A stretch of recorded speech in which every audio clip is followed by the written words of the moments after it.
Hi, I'm Jimmy Radcliff. The plyometric drills in this program have been specifically designed to improve strength and explosive power. And as such, they should be used in a complete sports training program.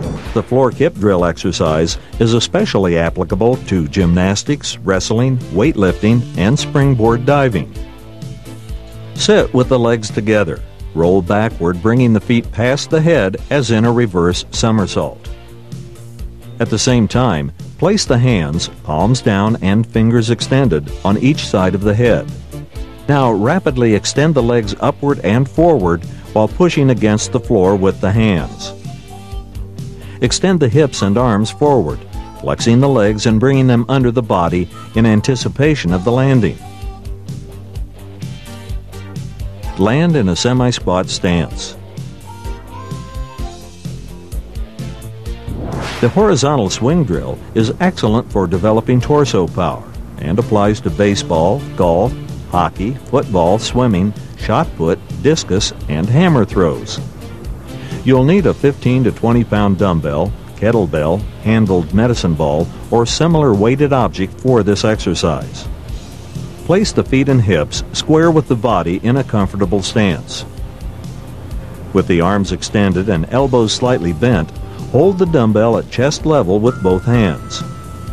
Flex the knees and pull to one side. As momentum increases, check the motion before the torso has swung fully in one direction. Now swing in the opposite direction, allowing the work to come from the shoulders and arms as well as the torso and legs. In the sit-up throw drill, sit on the floor facing a partner or a wall, with the feet interlocked for stability. Hold a 7 to 15 pound medicine ball overhead and throw it with an overhand action. When the ball is caught, the momentum forces the torso to rock backward to absorb the shock. Resist this backward motion with the abdominal muscles and initiate the return throw of the ball. Concentrate on propelling the ball with the trunk muscles, not the arms and shoulders. Aim the throw at a point above your partner's head to produce greater momentum. Keep the arms extended overhead. In the arm swing drill, use dumbbells or similar weighted handles of 10 to 40 pounds. Hold the dumbbells firmly, one in each hand. Stand with the feet apart and arms at the sides. Keep the head straight and tilt the shoulders slightly forward. Drive one arm upward to a point just above the head while driving the other arm behind the body. Before each arm reaches the maximum stretch, stop, then reverse the motion. Continue this alternating sequence for 20 to 30 repetitions. The heavy bag thrust drill requires a heavy punching bag suspended from a rope or cable. The drill is well suited for discus throwers, shot putters, football linemen, and basketball players. Begin by facing the punching bag with the legs in a semi-split stance. Place the inside hand chest high on the bag with the fingers pointing upward. Hold the elbow close to the body and flex the arm. Keeping the feet stationary and mainly using the torso, push the bag away from the body as rapidly as possible, extending the arm and shoulder fully. Catch the returning bag with an open hand and break the momentum, using the trunk, arm, and shoulder muscles. Push the bag forward again before it reaches the original starting position. Concentrate on maintaining the same body stance throughout the drill. Switch sides and repeat, emphasizing quickness and explosiveness. In the medicine ball chest push drill, begin on both knees with the chest out, hips high and back. Hold the ball with both hands below the chest, with the shoulders in front and the elbows close to the body. Execute the pass by exploding forward and outward with the hips, while pushing the ball in a line drive manner as far as possible. Full extension allows the athlete time to get into a push-up position.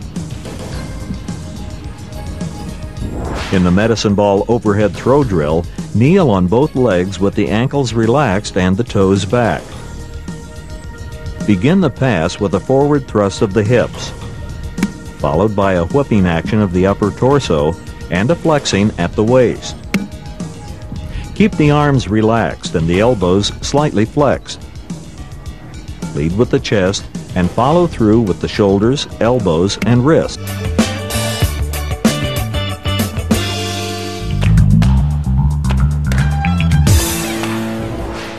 The starting position for the double scissors jump drill is with one leg extended forward with the knee over the midpoint of the foot.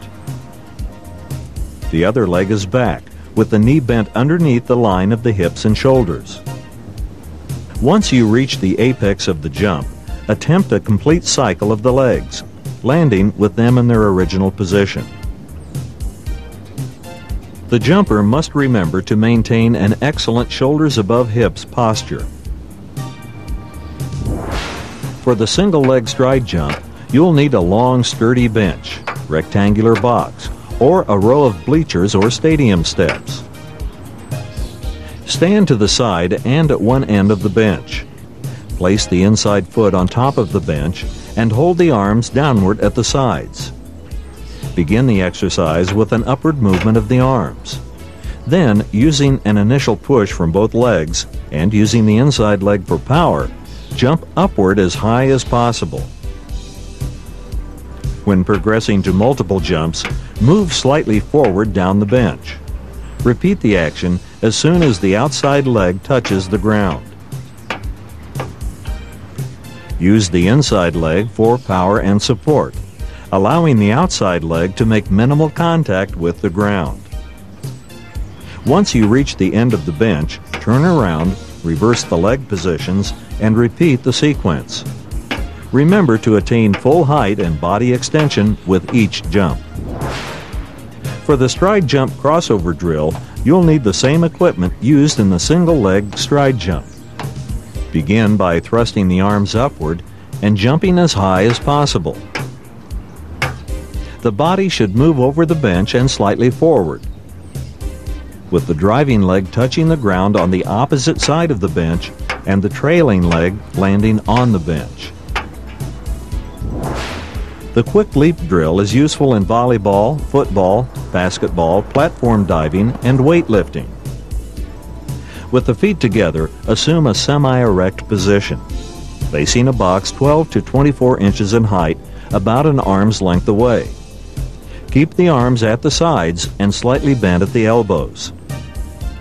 Leap toward the box by exploding powerfully out of the starting position with the help of an energetic arm swing. While moving through the air, prepare for takeoff by assuming a semi-squat position, keeping the knees high and forward of the hips, and tucking the feet under the hips. After landing on the box full-footed and with locked ankles, immediately thrust forward again, extending and straightening the entire body. Finish by landing full-footed on the ground, bending your legs to absorb the impact. Make the initial jump to the box as quickly as possible, with just enough height to reach the box. For the depth jump drill, you'll need an elevated surface, such as a box or bench approximately 12 to 36 inches high. Use the elevated platform and a drop or fall to the takeoff surface. Begin by standing at the edge of the elevated platform with the front of the feet just over the edge. Keep the knees slightly bent and the arms relaxed at the sides. The objective is to slide or fall off the edge, not jump or step off. Drop from the elevated surface to the ground. In all depth jumps, it is recommended that cushioned yet resilient surfaces, such as well-groomed grass and artificial turf, be used for takeoffs and landings. Prepare for landing by flexing at the knees and hips. Practice making good landings before progressing to takeoffs. In depth jumping, the thrusting of the arms upward and extending of the body is executed during the landing, not after the landing. Try to attain as much height as possible, while minimizing ground contact time. Plenty of rest between each maximum effort is necessary as well. For the depth jump leap drill, you'll need 2 boxes or benches, one 12 to 16 inches high, the other 22 to 26 inches high. This drill applies to weightlifting, basketball, volleyball, ski jumping, and platform diving. Stand on one of the 2 boxes with the arms at the sides. The feet should be together and slightly off the edge, as in the depth jump. Place the other box approximately 2 or 3 feet in front of you. Begin by dropping off the initial box as in depth jumping, landing and immediately taking off with both feet. Now jump onto the higher box, landing on both feet, and drive upward and forward as intensely as possible, using the arms and full extension of the body. Complete the motion by landing on the ground with both feet and legs flexed to cushion the impact. With this drill, you'll need maximum rest periods of 1 to 2 minutes or more. In the box skip drill, you'll need 2 to 4 boxes in heights of 8 to 24 inches. Place the boxes in any order of height about 6 to 10 feet apart. Facing the first box from about 2 steps away, stand with one leg slightly behind the other with the arms relaxed at the sides. Drive off the back leg, attempting to attain as much height with the hips as possible. Block with the arms and drive the knee upward. Immediately upon landing on the box, drive the other leg forward and upward, attaining maximum height and distance. Use momentum from this action to leap from the first box. Land on the ground between the first and second boxes with the same leg that landed on the first box. Then skip to the next box. Continue this skip action sequence over the remaining boxes. The box bound drill also uses 2 to 4 boxes in heights of 8 to 24 inches. Stand 2 to 3 steps in front of this series of boxes. Begin by pushing off with the back leg, driving the knee forward and upward to gain as much height and distance as possible. Make every other step from a box. Maintain an erect torso and eliminate landing positions that foster overstriding or pulling the hips over and off the box. The single leg lateral hop drill uses mini hurdles approximately 18 to 26 inches high, set 2 feet apart. Stand outside the hurdle balancing on one leg with the other leg flexed, toes and knee up with the heel under the hip. Take off sideways over the first hurdle, then over the second one. Without hesitating, change direction. Continue this back and forward sequence. You can increase the distance between the hurdles as your performance improves. In the single leg diagonal hop drill, stand next to a cone with the knees slightly bent and the arms at the side. Balance on one leg, with the other leg flexed with the toes and knee up, and the heel under the hip. Upon takeoff, project the hips at a 45-degree angle inside or outside the takeoff point. Progress from sets of 3 to 5 repetitions in the outer direction, 2 sets in the inside direction, then finally to crossing back and forth. The vertical swing drill is beneficial for weightlifting, Nordic skiing, wrestling, volleyball, and swimming. Use a dumbbell, kettlebell, handled medicine ball, or similar object weighing 15 to 30 pounds. Grasp the dumbbell with both hands, allowing it to hang at arm's length between the outstretched legs. Keep the back straight and the head up. Swing the dumbbell first in an upward then downward motion. Resist the momentum of the dumbbell in one direction with a forceful braking effort to reverse direction. The leg toss drill applies to diving, football, gymnastics, and all sports involving kicking. Equipment for this maneuver includes a 9 to 16 pound medicine ball and horizontal crossbar, chin bar, or stall bar. Begin with one partner hanging with both hands so that the feet are just touching the ground. The other partner rolls the medicine ball toward the hanging partner, who catches the ball with the feet and then tosses it back to the other partner. Concentrate on keeping the legs extended and using the hips to generate most of the counter force. The other partner catches the ball and repeats the sequence. This drill is a counter move to the shovel toss drill. It's an excellent exercise to complement resistance training involving the snatch and clean. Begin in a semi-squat stance. Place the ball on the ground between the legs, holding it with the fingers spread. Extend the arms, keeping the head up and back straight. Thrust the hips forward, moving the shoulders upward while maintaining full extension of the arms. Scoop the ball upward, attempting to elevate both the body and the ball to maximum height. Play the ball off the bounce and repeat the toss.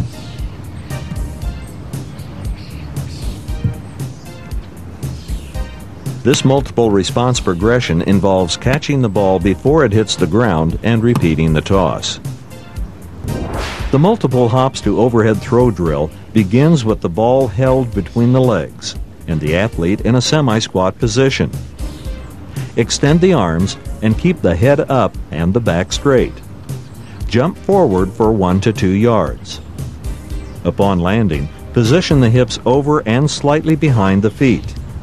Flex the knees in readiness for extension upward and backward. Execute the throw with the least amount of ground contact time. You can also execute this throwing motion after a series of backward hops. The multiple hops to underhand toss drill is excellent for any sport that involves quick reactive starting movements, such as track sprints, high, long, and triple jumps, football, basketball, and volleyball. Begin with the ball held below the waist and the head up and the back straight. Now jump backward for 1 or 2 yards. Upon landing, prepare the body for an underhand shovel toss by positioning the hips over and slightly in front of the feet. Flex the knees in readiness for extension outward. Execute the toss with the least amount of ground contact time. The heavy bag stroke drill simulates the motion of a tennis stroke, but also applies to baseball, discus, and football. Stand next to the heavy bag with the feet slightly more than shoulder width apart. Place the inside of the forearm across the bag at chest height. Begin by twisting at the waist, keeping the arm extended, and push the bag away from the body. As the bag returns, catch it with the inside of the arm. Then powerfully reapply force in the opposite direction. Remember to follow through, rotating at the waist with each push. The drop push drill begins with the athlete in a prone position. The arms are extended from separate and elevated platforms such as boxes, blocks, or benches.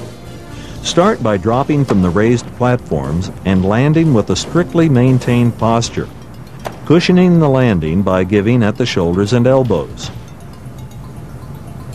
Next, perform 2 to 4 sets of a drop from the platforms, and upon landing, perform a fully extended push-up. Finally, drop and explosively push the torso and arms back up and onto the platforms for 4 to 8 repetitions.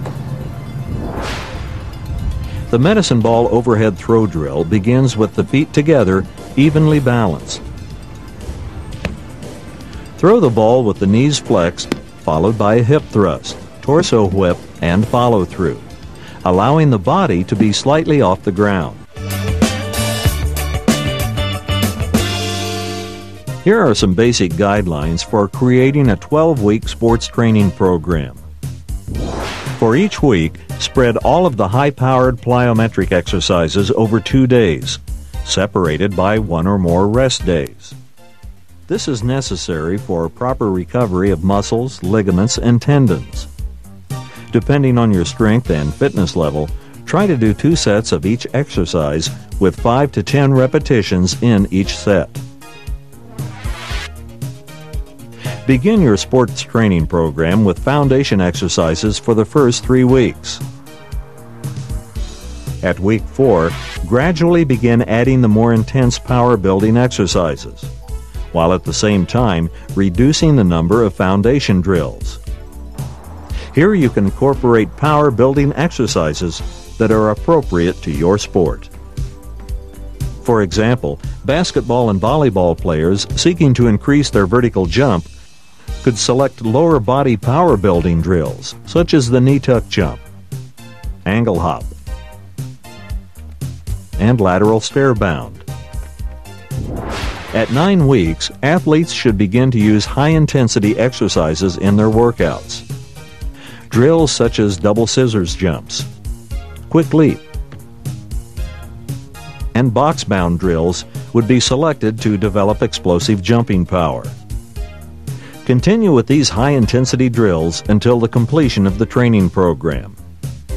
Before you begin performing the high-powered plyometric drills in this program, be sure to develop a well-balanced and progressive training program. This progression will enable you to safely and successfully advance to the elite level.